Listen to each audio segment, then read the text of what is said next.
The first item of business is the approval of the minutes of September 21st, October 19th, and October 19th. No?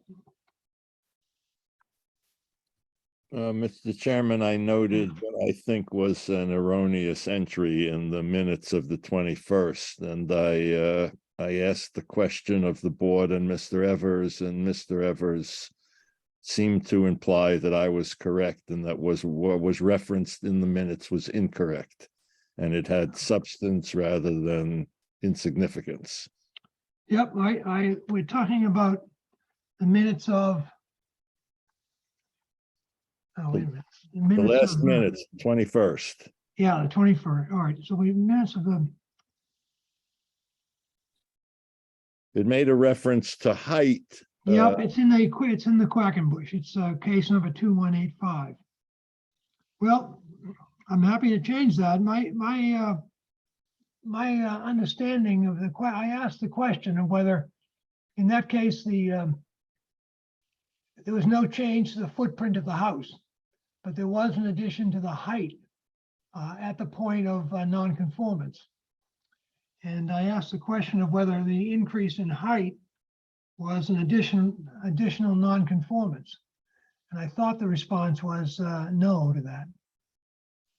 Again, I don't pretend to know the correct answer, but at the moment, I'm not convinced you're right. I think it is a nonconformity, and I think it has independent significance, but Mr. Evers may know more than we do.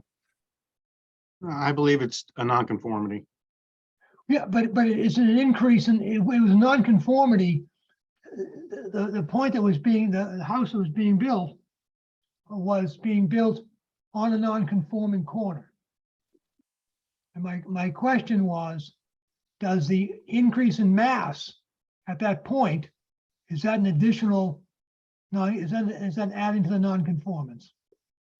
If it's being built in the same footprint and they're adding volume Yes. within the setback, then yes, it's an intensification of an existing nonconformity. Okay. Not a new nonconformity. Not a new nonconformity. I guess that's Correct. what it is. I guess that's the point. All right. Why don't we just strike that sentence, Mr. Taub? Does that satisfy you on the minutes? Yes, Jen, just make a note that so why don't we, Mr. Taub, why don't you make a motion to approve all 3 minutes, if that's your pleasure, but with that amendment, that dropping that sentence from the case number 2185 on the minutes of October 19th. with deep appreciation for the efforts that went into the minutes, I move that we approve all 3 sets of minutes with the exception of the sentence that's been previously referenced by the chairman. Is there a second? Second, just point of clarity, what's the third set other than September 21 and October 19? June 15th. Thank you. I guess we have to, do we have a ruling? Do we have to call the roll for all these even procedural issues? I guess so. Do you think we have to call the roll for approval of the minutes? I don't. Well, those are I guess that's I'll defer. I of course. guess the source is that these are rules required by the state when you're doing virtual meetings. David, do you have any insight into that one? David Little? I don't believe that, I believe that it's always been moved and seconded to approve minutes in past hearings, Mr. Chairman. No, I just mean we like to call the roll. Michael Monick informed us that all votes during the small issue, but all votes during the in virtual format require a formal roll call. That may very well be the case, but I'm not going to opine on that. Okay, I didn't know if you. I'll still gamble on it, Mr. Chairman. I think that anything of substance that's a decision, if you will, made by the board obviously has to be voted on and recorded. to affirm the minutes, I don't, I mean, it's a big deal. We're spending more time debating. Yeah, I it know, than doing it, It's just, but, all I right, defer to let's- you, Mr. Chairman. let's live dangerously and just call for a call of aye. All in favor? Right. Say Aye. Any Aye. opposed? Nay. All right, Good. that's done. The next item of business is to approval of 2 Scrivener's error corrections in Mr. Kinney's case. You may remember the case of Mr. Kinney was the house on 6A, the small house and he wanted to return it from a commercial use to residential use.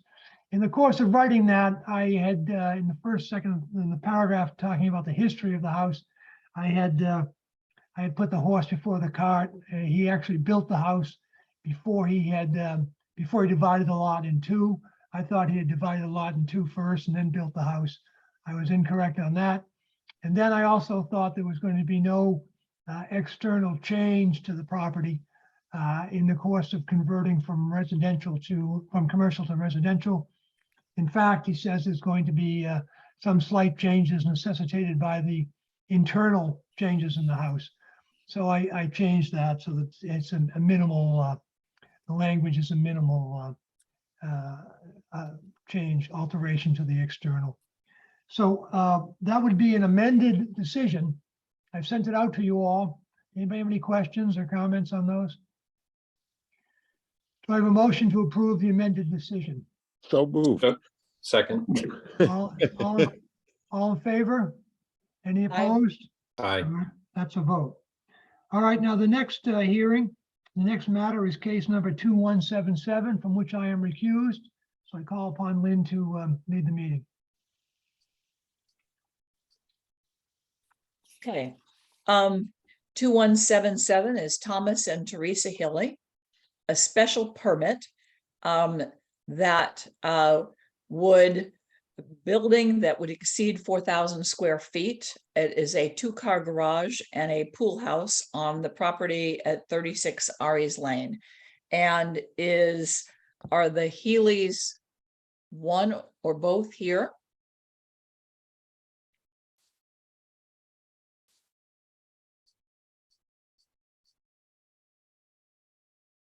No? Is our, who is listening in from the town? Do we have anybody in the waiting room? Doesn't appear to anybody's here for that case. Okay, all right. This is a new one. So The first for me, too. I will, others help me here. I mean, Why don't we go on with the hearing and Yeah. see if they show up later? okay, all right, that makes sense. Yeah, I was gonna try to recap it, but let's do that. Yeah, Good. no, Back to you don't- then, Jerry. Okay, very good. The next item is case number 2180. The application of Fred and Terry Clark of 14 Pride's Path. Mr. Little, Good evening, everyone. Thank you. David Little from Ryder and Wilcox, representing Fred and Terry Clark. The Clarks are proposing to construct a barn on their property on Pride's Path.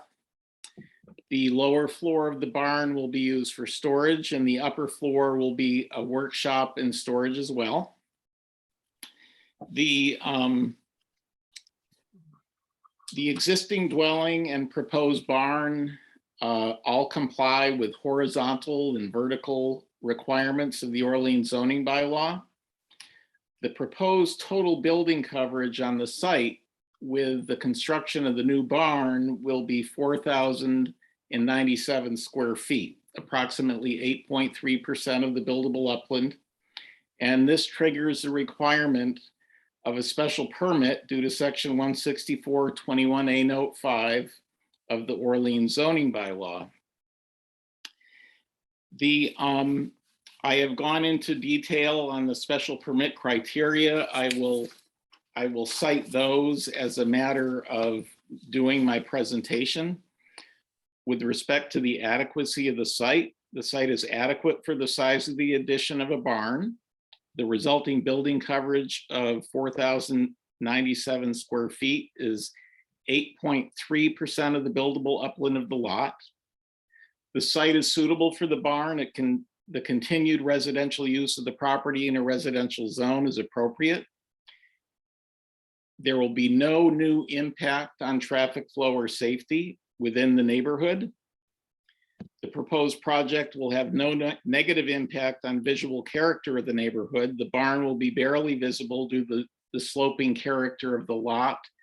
The side of the barn that faces the street is the two-story portion of the barn. The three-story portion of the barn faces the applicant's house below. The property is served by a Title V sewage disposal system, town water, and we've gone to great lengths to address stormwater drainage on the site because of the sloping lot and the stormwater to appropriately infiltrate it into the ground. The adequacy of utilities and public services will not be changed or impacted by the project. The new structure will pose no change in noise or litter impacts other than temporary impacts during construction, and the dumpster will remain on site during construction. And as to the impact of groundwater quality, recharge volume, and water quality of coastal and freshwater bodies, the activities currently occurring on the site with respect to the construction of the dwelling, which is within the Conservation Commission's jurisdiction, has previously been approved by the Conservation Commission, and special care will be taken during construction of the barn to protect the adjacent resource areas. An additional environmental benefit that I'd like to point out to the board is that the Clarks have installed, it's not working yet, but they have installed an IA component to the septic system, which will it will result in significantly better treatment of the effluent before it goes into the ground. This has been a voluntary measure on their part because they've been living on Town Cove for quite some time, and they understand the water quality issues that the town and the Cape faces. And then I think in closing, I think it's important to point out to the board that the shed roof on the barn shown on the plan constitutes 300 square feet. And the shed roof itself is an aesthetic feature. And as such, if that was not on the barn, we would not need to come before you this evening for exceeding the 4,000 square foot threshold. We would be somewhere near 4,800 square feet. So I think it's a minor incursion of the trigger into the 4,000 square foot threshold. And as I mentioned, the aesthetic portion of that shed roof that faces the street is really what's bringing us before you this evening. So we believe that the construction of the barn will not be substantially more detrimental to the established character of a neighborhood or town, and will be in keeping with the general purpose and intent of the bylaw. So that, Mr. Chairman, I'll turn it over to questions. Thank you very much. Thank you, David. Are there any questions? David, I have one question. You talk about the roof. It's not probably, going to the issue of vistas. I went to the lot, and I think I see the level place halfway down the driveway is where it's going to be. It's pretty far from the level. Does the top of the cupola actually does it get above street level? Do you know? No, it does not. It doesn't. So there's nothing, it's all, yeah, okay, very good. No. Any questions? Well, I had prepared a list of findings for this matter, but I haven't printed them out, and I thought they're on my iPad and they're not. Is there any questions or comments? Is there anyone else in attending that wishes to speak either in favor or opposition to the application? Anyone out there in the Great Netherworld? All right, here being none.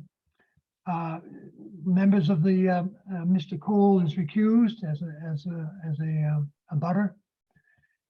Is there any, what's your pleasure, members of the board? I regret that I can't find my my finding of facts. They're on this computer, and if I did this, I'd lose your picture. I'd like to, if you, Kudos to Mr. Evers for catching all these minor elements. This one is actually quite unique, where it's almost like the shadow area. It has no volume, it has no footprint. I think it is very modest at best, and I would move in the absence of any opposition that we approve it. is there a Second that. second? Second. All right, let's call the roll. Lynn, Yep, yes. Emily, Yes. Bruce, Yes, and I also, yes. So that's a 4-0 approval. David? Thank you, Mr. Chairman, members of the board. Have a good evening. David, I will try to get that decision out soon because I know this has been delayed lengthily because of our own inability to get you a quorum.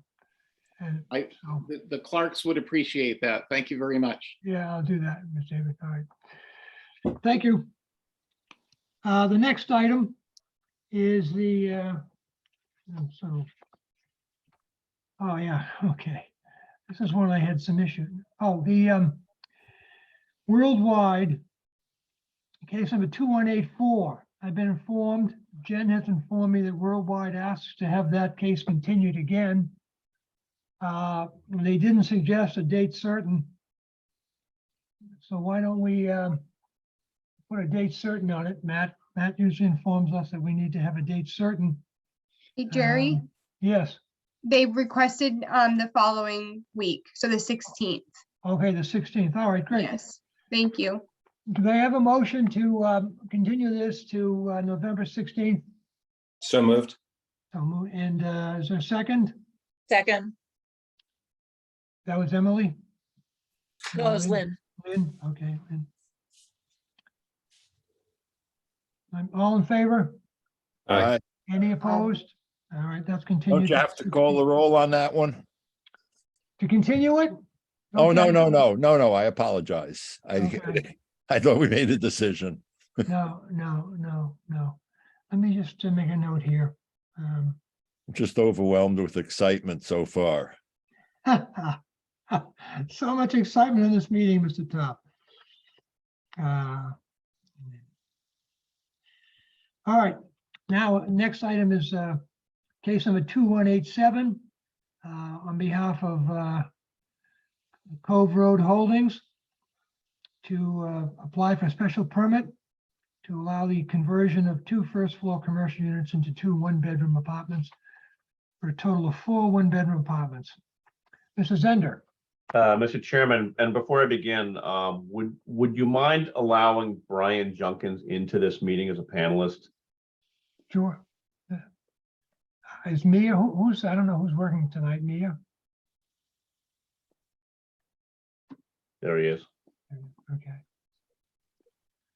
And thank you all. And again, my name is Ben Zender, and I'm here on behalf of Cove Road. And Brian Junkins, just so you know, is the principal of Friends Market. And the purpose of this application, here he is, he's waving to you.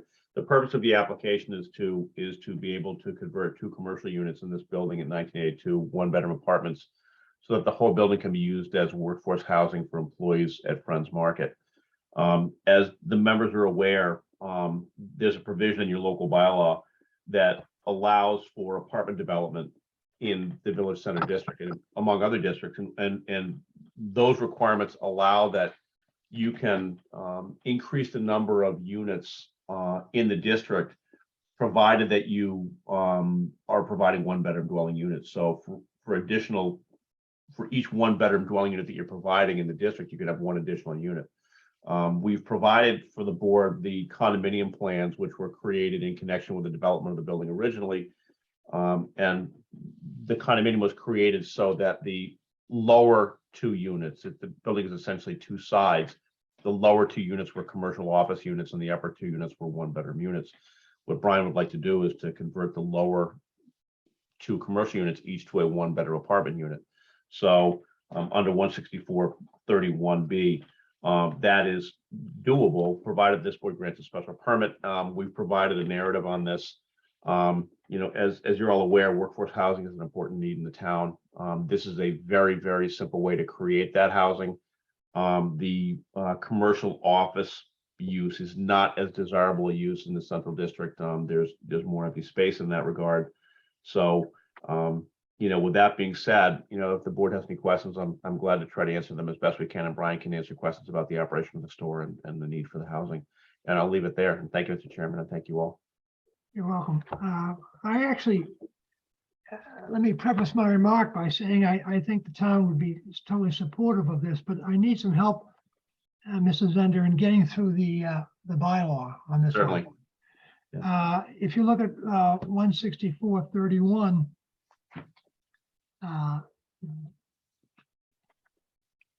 A8, I think is the first one.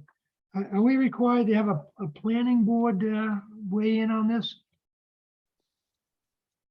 I'm assuming, I mean, usually what happens is these come in and then the board will refer out to the planning board for comments before it comes back for a hearing. So if the board hasn't referred it out to the planning board for review, then you may want to wait for this approval from the planning board. Yeah, I think that the way it reads is that the planning board should have weighed in before we had the hearing. Yeah, and I don't know, maybe Jen can educate me. I don't know whether a copy of the applications automatically go to the planning board when they come in. I had thought that one of the reasons we filed the 12 copies is so that the planning board gets a copy on this, but I'm not sure whether they've acted on it. I haven't heard that they've acted on it. So George reviews it, then Tom reviews it, and then it comes to me. So I think George is first. All right. If the board, I mean, if the board hasn't received recommendations within 45 days of the filing date, I think the board can consider, if they do make a recommendation, you can consider it. If you want to, I'm just not sure how to go forward with this on your level, whether you want to, we really don't want to continue again. We already moved this out to. No, we don't want to, I don't think, let me suggest that I contact George tomorrow and see if we can get something for our records on the zoning. Thank you. Okay, I think that And was. if it's approval, then we won't, I can't imagine he won't approve it, but if it's an approval, we'll just assume we have it ahead of time. I don't know. Well, they don't approve or disapprove. They just make recommendations. Yeah, So, right. Yeah, I presume they'll be recommending. okay, thank you. Now, I have another one here. Now, 164-30-32, 1A. Oh, that's just again, the site plan is submitted and reviewed. All right. And then, oh, yeah, back here, B, this was a tough one. So it's I'm just trying to figure all the things we have to Right. waive for the special permit, Ben, is what I'm trying to do here. So if you look Barry, at, could you repeat your first citation? What was the? the first one was 164-31A8. Thank you. Okay. And the next one is, and that's repeated again, Matt, at 164-32-1A. It sort of refers the same thing again. Excuse me. Mr. Chairman, Mr. Evers' hand is up. Oh, yeah, Tom. I have a site plan review, 19A Cove Road. They've been through the process, it appears. Okay. Is there a recommendation there, Tom?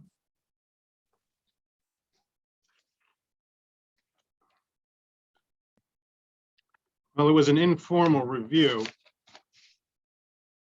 I am not positive.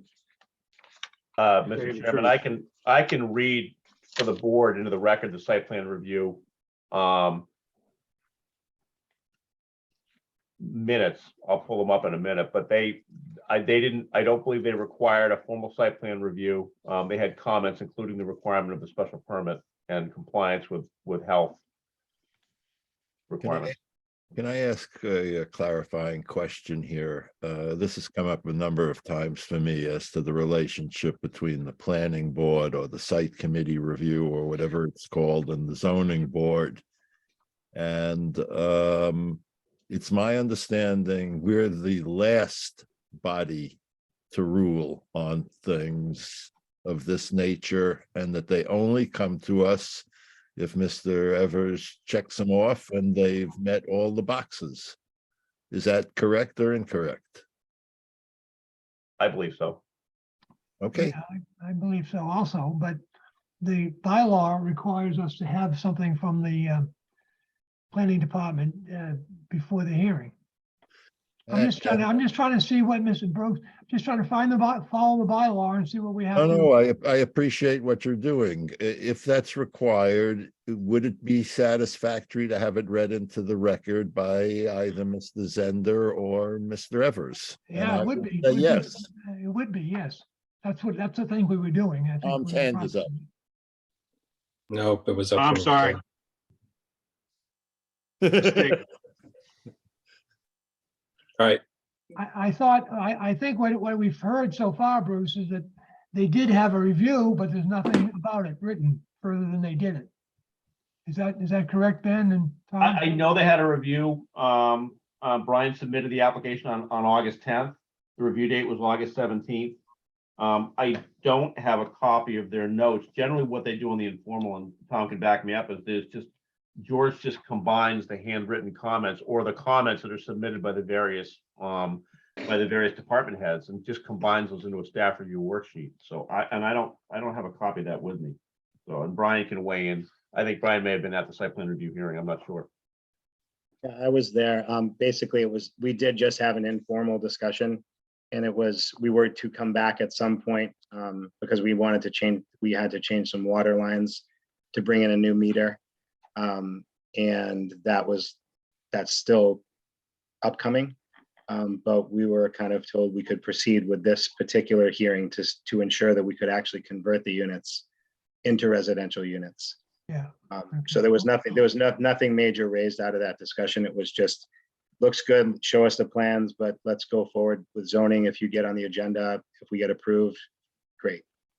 Okay, well, I think I'll make a ruling that I'll converse with Mr. Meservey, get their notes.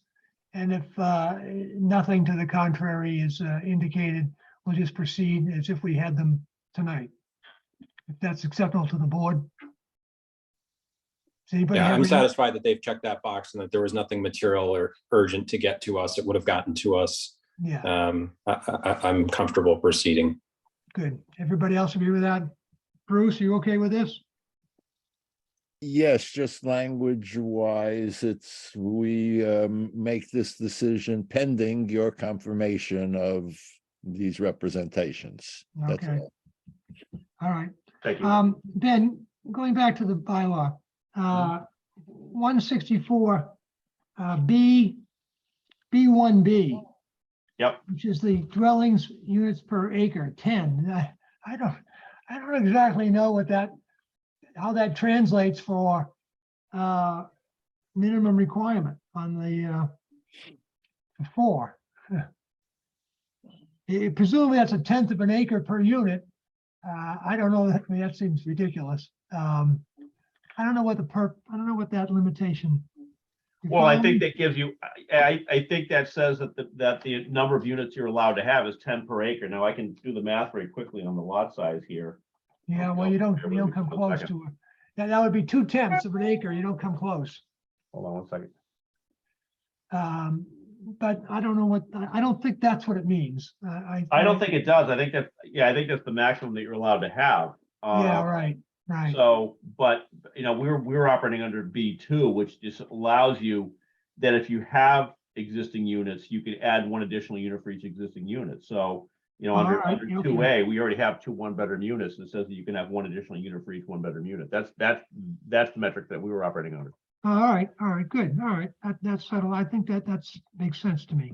All right. Which means, or put a different way, we can certainly have 2 on that 2/10 of an acre lot. And we can Yeah. add 2 more because we're providing 2 one-bedroom units. Yeah, all right. That's good. I like that. All right, now there's the last one. 16432, 16432, 2B and D. I'm going to catch up with you, Mr. Chairman. Yeah, 16432. yeah, 2B. Mr. Chairman, as you consult your notes, Mr. Evers' hand is up again. Yeah, Tom. Sorry to interrupt. 16432 is dwellings in commercial structures or accessory to commercial structures. So 16432 doesn't really apply.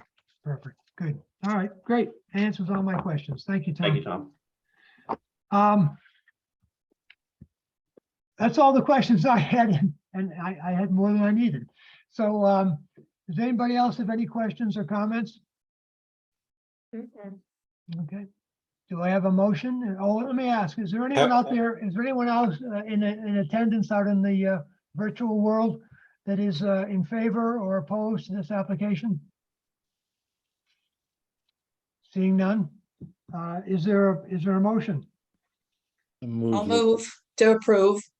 All right, that's moved by Lynn. Is there a second? with the condition that the chairman confirm, et cetera. I'd just like to see that language in it, Lynn. Okay. Yep. I'll second. Okay, thank you, Emily. So Jen, did you get that in terms of the language? Okay, thank you. All right, very good. The next item is, Guys. Bye-bye. Got to vote. Oh, gotta vote. oh, yeah, all right, yeah. Oh, thanks, Matt. Let's do a roll call. Emily, Yes. Matt, Yes. Bruce, Yes, Lynn, Yes, and I also, yes, so that's unanimous. 5. I Thank you hope we all. see a lot more applications just like that one. Yeah, I hope we Yeah, do. that would be, I'm sure the town would be supportive of that, and it'll help us get familiar with all these new sections, Ben. Thank you all. Good night. The next case for our consideration is case number 2188. Oh, this is Ben, you're still here. The application of Joel Scar and Adrienne Schisco to add construction to their property at 34 Thayer Lane. Mr. Zender. Thank you, Mr. Chairman. Can you all hear me? Still hear me okay? Yep. Okay, so hello again, Ben Zender. I'm here on behalf of Joe Sklar and Adrienne Shishko, and Joe, the homeowner, is on the line with us, as well as Mackenzie Pratt, who's our architect on this. And if you could elevate Brad Malo from the participant screen, he's our site engineer as well. Thanks, Jen. Now, I think we're back on more comfortable ground in terms of the bylaw under which we're operating. As the board is aware, to exceed 4,000 square feet of lot coverage in the residential district requires a special permit from this Board of Appeals. The homeowner's property at 34 Thayer Lane is already exceeding the lot coverage. It's at 4,022 square feet. They're doing a redesign and reconstruction of the home, and we've submitted floor plans and elevations for what I think is a very attractive home. That's going to exceed the lot coverage to 4,744 square feet. It'll bring it from about 6.1% of upland lot area to 7.2%. So it's still less than half of the allowable 15% lot coverage, but because it's over the lot coverage, it requires this special permit. The proposal has already obtained approval from the Conservation Commission, and the order of conditions was recorded with the Registry of Deeds in late September of this year. Additionally, Mr. Sklar can tell you that in connection with this design process, they vetted these designs with the Mayflower Point Homeowners Association and the neighbors to make sure that the design was consistent with what the neighborhood was comfortable with, and they've received, I believe, unanimous support from the neighborhood for this project as well. So with that being said, the board, you have the floor plans, you have the existing and proposed elevations. And Mackenzie can address any architectural questions you have, and Brad can address any engineering questions that you have. And I'll leave my presentation at that for the board. And thank you for your consideration. Sorry, I just want to clarify one thing. It's the Namaquoit Homeowners Association, not Mayflower Point. So I just Thanks, Joel. I'm sorry. I always mix that up. Thank you so much. Is there a way that we have the technological capacity to share a screen? I'm particularly interested in making sure we're all looking at the same diagram that shows all of the existing and proposed construction as it sits on the lot in relationship, obviously, to the river. I have the ability to put that up on the screen if I can share the screen. It would require somebody giving you that authority, and I suppose the chairman saying that was Oh, okay. sure. No. I think it's already there. Okay. Yeah, So, that's fine. Mr. Taub, I can certainly, if the board would like it, Mackenzie can walk you through this, or I can show any of the elevations or floor plans. You can see I'm scrolling through them right now. I'm assuming you all can see that. Mhm. So I'm happy to do this. If you want, I can ask Mackenzie to give you just an overview of what's there and what's proposed. Could I just ask, oftentimes we see this also in photographs or renderings of what. We have those as well. Here I'm showing you the existing elevations, if that's helpful. I don't want to move too quickly, so. And let's just take this diagram, for example, in relationship to any setback requirements relative to conservation, the river, and all of the hyper considerations that we have. Right. There's nothing new in this. This is pre-existing, is it not? Yeah, and Brad can describe exactly for you the relationship to the resource, Bruce, but only the southwest corner of the proposed deck extends into the 100-foot buffer zone. So the structure is being pulled, I believe it's being pulled back, but do you mind if I ask Brad to just describe to you what the change is with regard to the buffer zone? One last thing, could you orient us southwest as it relates, let's say, to Thayer and Route 28? Okay. Which is the corner you're referring to? Yeah, the southwest corner is if looking from the Namaquoit River up, it would be the closest point on the left-hand side, or looking towards the river. Yes, understood. Okay, Yep. thank you. Thank you. Well, I'm interested in, yeah, I have nothing further to say about that. So the new construction, if you will, Yes. is all to the rear of this? I'm going to, if you don't mind, Bruce, do you mind if I just ask Mackenzie to describe? No, not at all. I don't That mind might be at all. about the easiest way to handle this. Yeah. You mind giving me access? I could share my screen and kind of walk you through the presentation and point while I'm doing it. I'll stop my sharing.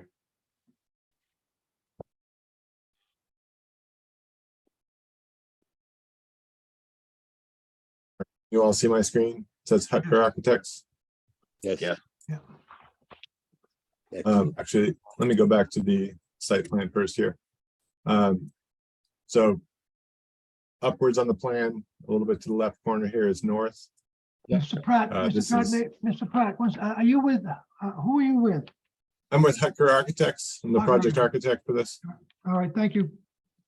Could I just ask, am I the only one who's concerned about this, or, because I don't want to. Well, let me cut to the quick. I think where you're going, Bruce, all the construction, the new proposed construction is on the other side of the house from the river. It's not increasing. No, I'm seeing it here, the proposed pool, et cetera. Okay, It's all in the front of the house. okay, in the front of the house. The back of the house, basically, if you're worried about the I got you. encroaching on the river's in the back of the house. The front of the house is where all this new addition is going to be placed. Is that correct, Well, Mr. Pratt? Well, it is a renovation of the entire structure as well as an addition toward Thayer Lane. So Right. we're basically doing a new roof and new facade for the whole building. But the pool and the studio are on the road side of the house, Correct. And this is the water side. right? So all of this would be a new facade as well, but. So let me just kind of show you where we are. You can see the light gray line here and here on the inside of the building here. That's the existing footprint. So where you see it is where we came outside of the footprint. We've added this little art studio here. So this is the main house with a deck and then a lower terrace here.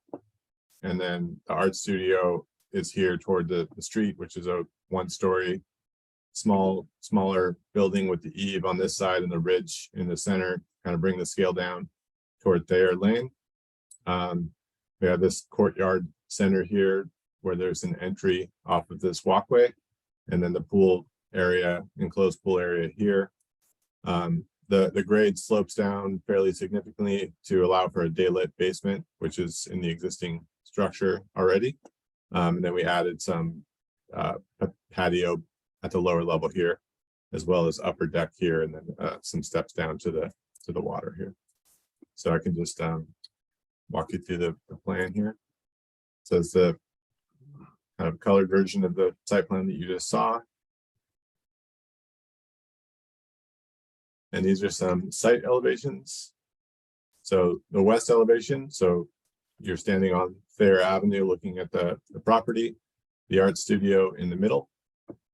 The north wing over here on the left, and then this is the existing garage sort of reformatted, and we moved the garage door toward Thayer Avenue. Previously it was in this courtyard space. The south elevation, going kind of, as you go down, the scale gets a little taller toward this side, but the street facing design is really low in scale. Just walk down to the side. So this is the water side. This would be a kind of the living room space, and as I said, the daylit basement along here. And then there's one additional primary bedroom on the second floor. So this is the only second floor space that we have, with the exception of the roof deck. And then this is the north elevation. So we again try to bring the scale down and have some more sort of traditional looking volumes. This is a gabled roof facing the Thayer Avenue with a flat roof toward the water. Just some existing plans. That's the existing roof. This is the proposed plan with the heavy dashed line where the existing structure is. So you can see we added some square footage over here, but we kind of reduced some over here. And then we added the first floor deck and screen porch here, and the front entry deck as well. And we're proposing some green roofs here with some occupied roof decks above the primary bedroom, as well as the north side of the house. The lower level, a daylit basement out towards this lower terrace out here down toward the water. And the small art studio. Said before, the gable is oriented in this north to south, so that from Thayer Avenue, the lower eave is facing the street. Some existing drawings. So this is the view from Thayer Avenue, looking at the front entry. This is where the current garage is, and the garage doors are along this wall here.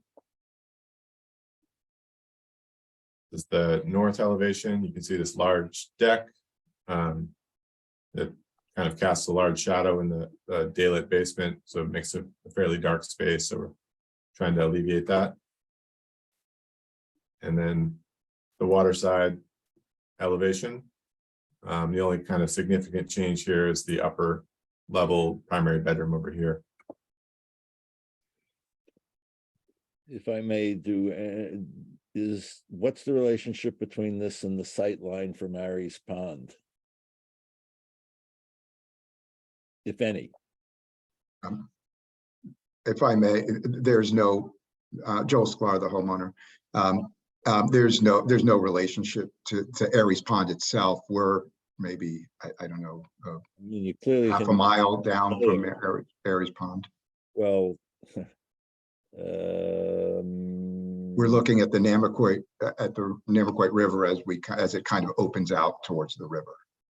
Bruce, we can show you, I think Mackenzie can go back and show you the elevations, the waterside elevations of the existing and proposed. It That might be just- the best thing to do. That's the existing. Let me just Water ask side. one other question, please, which is, we're to assume that this went through the Conservation Commission, right? Just because this has come up earlier in relationship to a case. We're to assume that all of this has gone through conservation and been approved. Is that correct? Bruce, the answer is yes. The engineer recorded the approved notice of order of conditions on September 26th. It's already been recorded with registry of deeds, and it's this project was what was approved. Okay, and there was casual mention in the architect's presentation of some stairs that went down into the water that didn't exist before. That's the same kind of thing that was approved by conservation? The answer is yes. And they're not stairs into the water. They're stairs down to the water, down to the beach area. Okay. All right. But just to be clear, those stairs are outside of the ACEC. They're stairs to go down a steep slope, so then you can get on the lawn and keep walking the natural landscape and walk another 100 feet down to the stairs to get to the water. So that it's pretty far from the water. It's just this to deal with the slope. It's these stairs right here along that back patio, back terrace. And again, I mean, I am sure other people have looked at this. This is I see a hand up, so I'm going to defer. But the one thing I would say is this is a precious and unique environment in Orleans, and our commitment to preserve the character of the town, whatever that means, which comes up again and again here, inspires my heightened concern for anything that impacts a resource like the Namaquoit River and Aries Pond.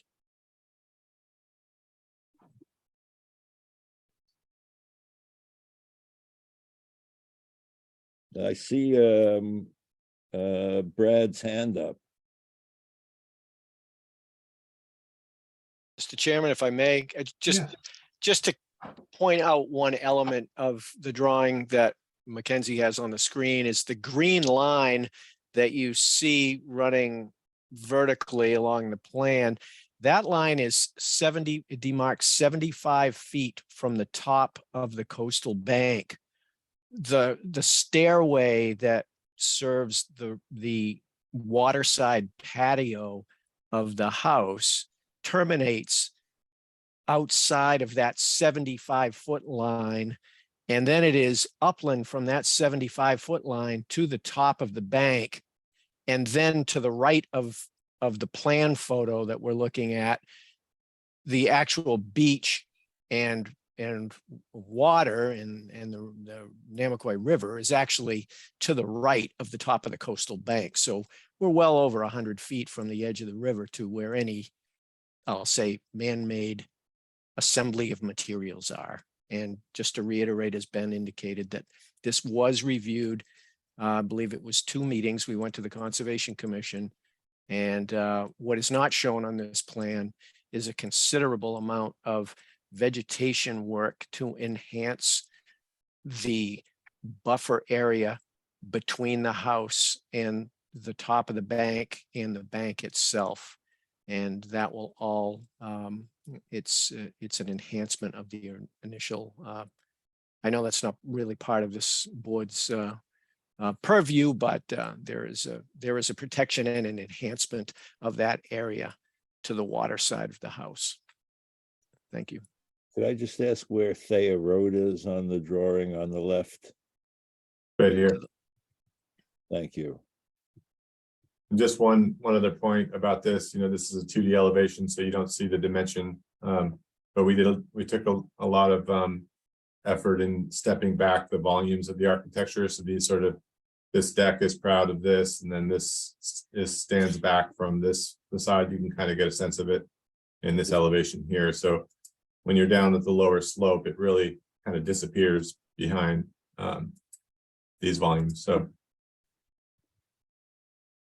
as you can see on the Thayer Avenue, we took a lot of consideration on bringing the lower scale buildings toward the street. So they're all one-story volumes sort of facing the street.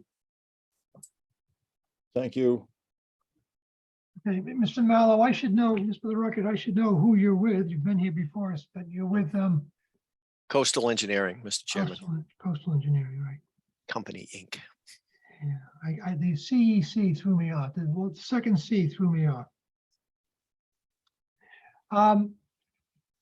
What's the status of the waste disposal, the sewage system? Question. Have you gotten approval on that from the Board of Health? Has that been? If that's a question for me, we have done a preliminary design of that for purposes of the conservation and for this board's review. We have not presented it to the health department, but there would be no variances or relief needed from the local regulations. It's all designed in compliance with Title V and the local Orleans Board of Health regulations. Okay. Brings up the age-old question of priority of where we stand against versus other agencies in the town. Was supposed to be last, but Mr. Chairman, if I may, in order to obtain a building permit, obviously we have to comply with all the regulatory schemes. Because this does not require a variance from the Board of Health, and because, as you can see, looking at the plan, all the components are located outside of jurisdiction of the Conservation Commission, I think the board could certainly grant the permit if they see fit to grant the permit, with the condition that the applicant obtain all necessary regulatory approvals, including Board of Health. I'm not sure you need to, because they can't build without Board of Health approval, but the building permit application would require a review by the health agent for compliance with the permit application. right. Matt, you want to weigh in on this one? I'm hearing that it doesn't need to go to the board. Am I mishearing that? No, Oh, it doesn't have to go to the Board of Health. no. No. Oh, okay. All right. Good. Thanks. That's a nice distinction. Thanks, Matt. All right. Any other questions from members of the board? Is there anyone out there in the virtual realm who wishes to speak in favor or opposition to this application? Okay. Ladies and gentlemen, what is your pleasure? Do we have a motion?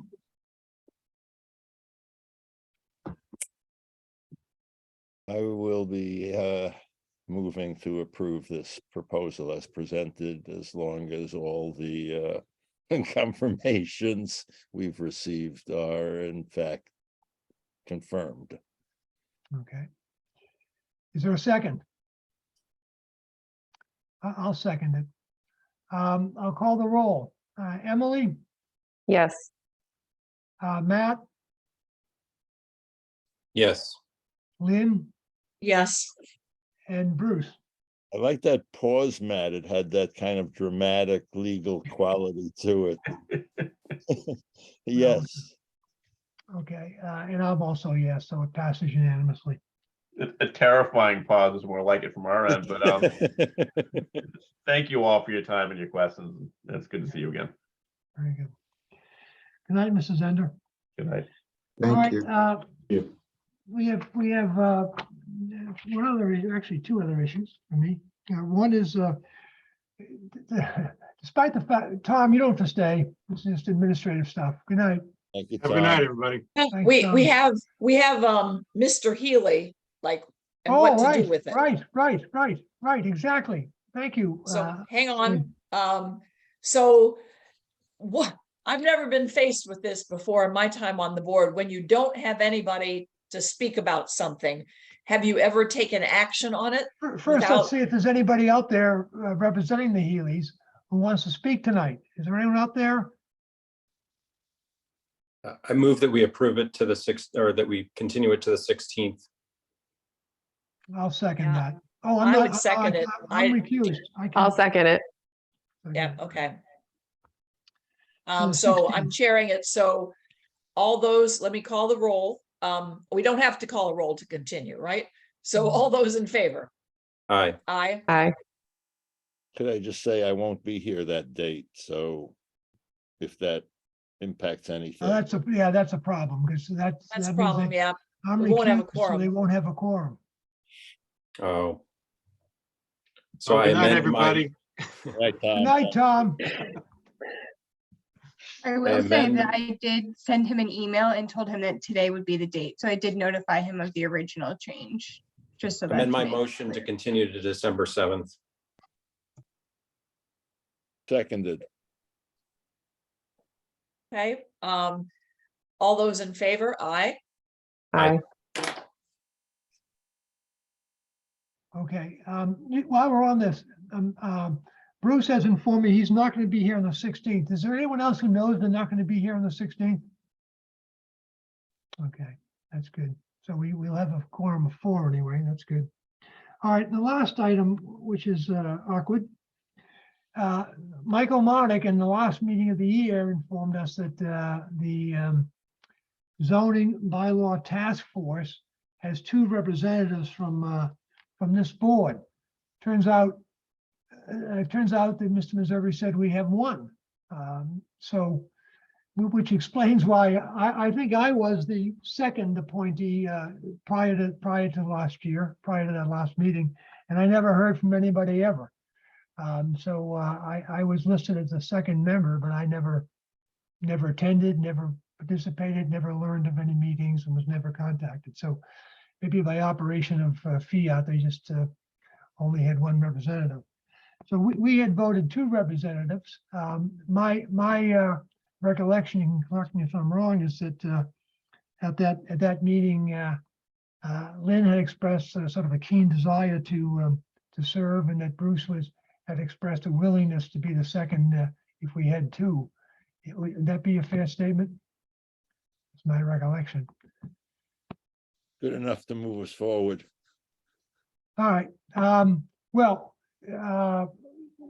then I suggest that so Bruce, are you willing to withdraw as the second member? Well, of course, I think I would like to know, do they expect actual attendance at each of their meetings, or do they expect attendance when requested? Well, I think as a member, you're supposed to attend when they have a meeting, but I'm not sure they, I've just learned today that they met last week and had no one from, neither of you were invited, I presume, and no one was, I guess that, I don't know what the relationship is. I was an alternate, or I was the second member for a long time, never heard from anybody ever, and never attended a meeting and never, I'm not sure they really, I don't know how it works. And they don't meet regularly. It's not like the planning board, I take it, that Now, they do meet, do you know what the schedule is, Lynn? They meet, I think George Missouri told me they meet 3 or 4 times a year, and I do think it's not a set time, but that's something to confirm. That's what I remember from a couple months ago. So, and I don't you know, need to I serve. told Jerry that we need to confirm from their rules of operation that they only have 1 person from the zoning board.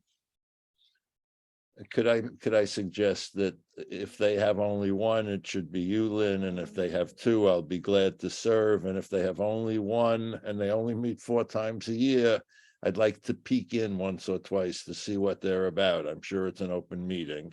Yeah, I'm Yeah. sure so. And Well, what I would do, I saw the agenda they had, and I think we ought to take a look at the minutes, right?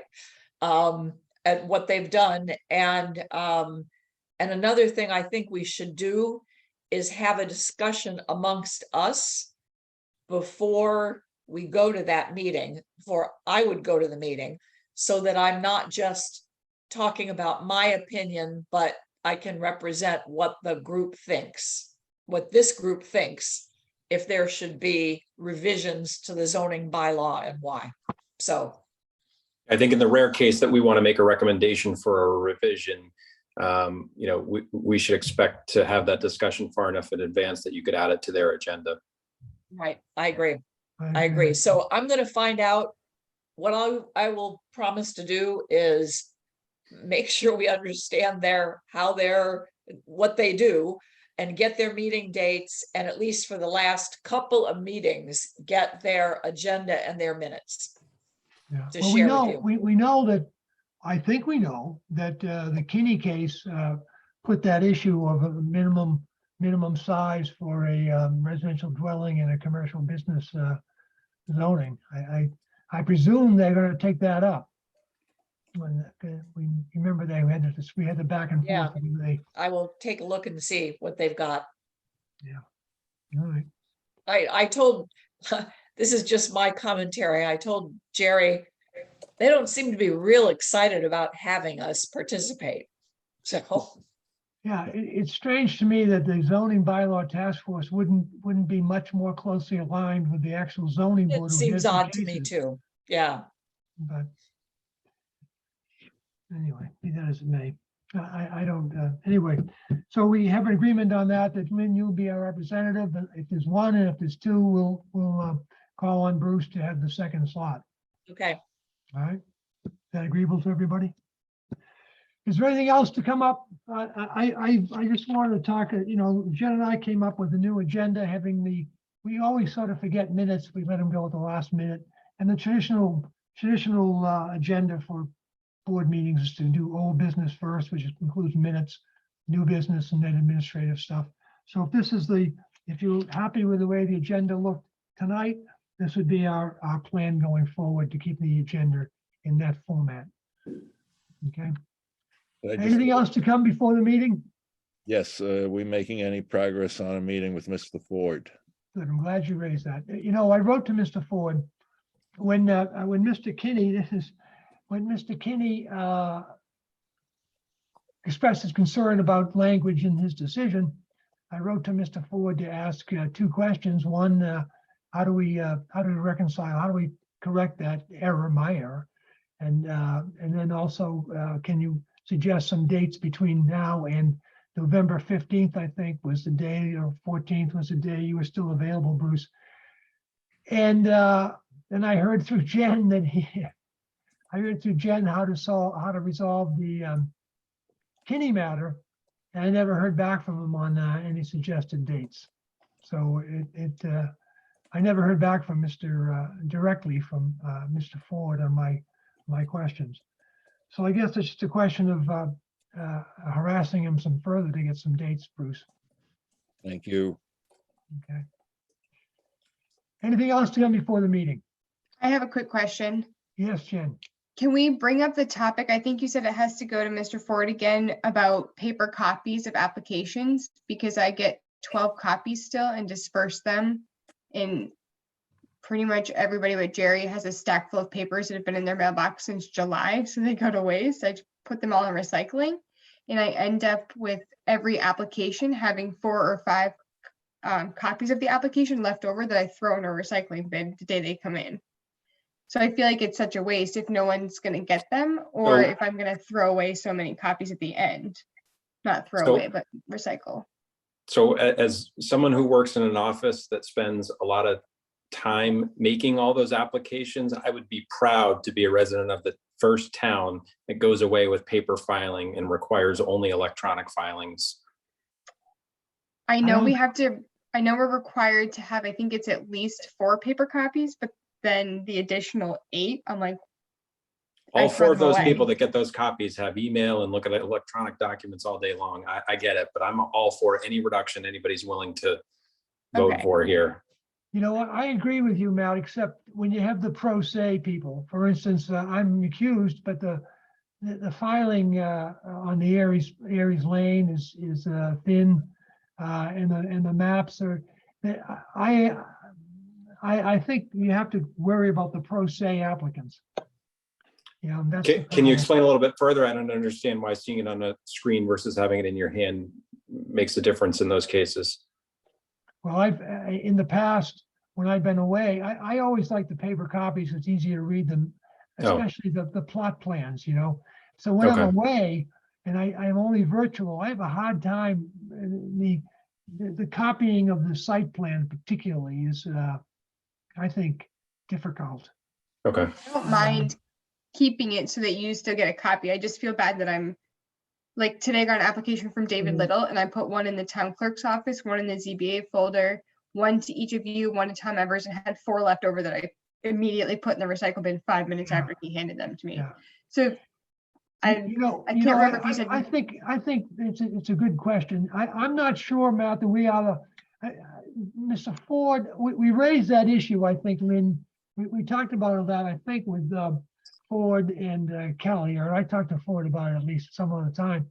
And he indicated that other towns were all digital, some other towns, Matt, on Cape Cod. I don't know if that's true, but because Some I'd like to building get- departments are for building permits. No board that I know of is 100% electronic, and I just may not be current.